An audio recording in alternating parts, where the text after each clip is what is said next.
taking you right back to the 1990s with this Lotus Elan Series 1. This is a limited edition 201 model.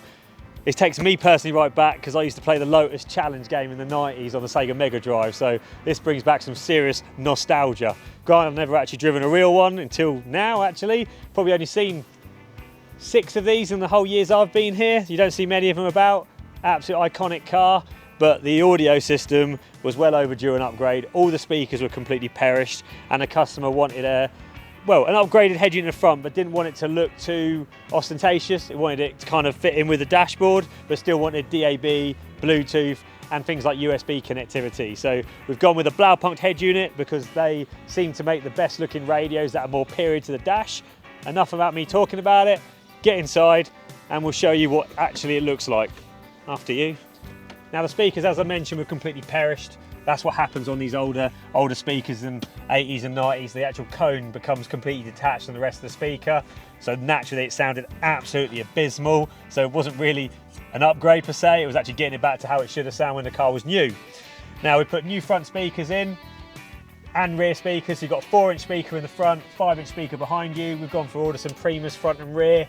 Middle of the road speakers. Didn't want to go for no home hi-fi sort of sound in this. It was more about getting it working and enjoying the road trips this customer's going to do or not going to do, because looking at the mileage, it's actually only on 13,000 since new. That's crazy low, so I'm not sure if he's going to want to raise the mileage on this, but at least when he does get to drive it, the speakers are going to sound, you know, much better.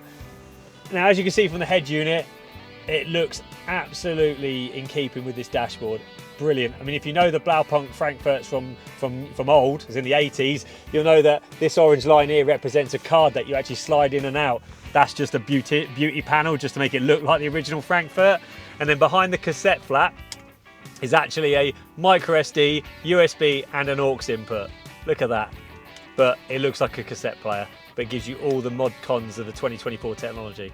Outstanding design. It really literally looks like it's meant to be part of that dashboard. It's a phenomenal looking radio. They also do a couple of models in the Blaupunkt range. This is one of the most expensive ones. They've got the Bremen, they've got the Stockholm, Skagen. They've got a few cheaper models as well, which are more 1990s. But this is like late 80s, early 90s design. And I'm sure you'd agree, it looks like it's meant to be here. Basic functionality, it's got Bluetooth now, it's got DAB, it has everything the customer's going to want without going crazy. You know, we could have put an amplifier in here to drive the speakers, we could have put a subwoofer in here, but the brief was, get me audio working again, get me a head unit that's in keeping with the dash and just make it sound a lot better than what it would have done before, which it now does. Simple as that. We work a lot of classic cars here. In fact, just this week, which is middle of March 2024, we have a Jaguar E-Type, a Porsche 356, a Porsche 911 993 and this.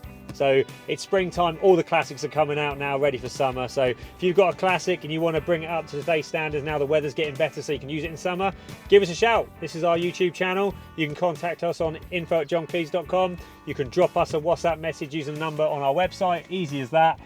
But that's Connor and all the team at John Kleis Car Audio. It's Max behind the camera. We'll see you soon.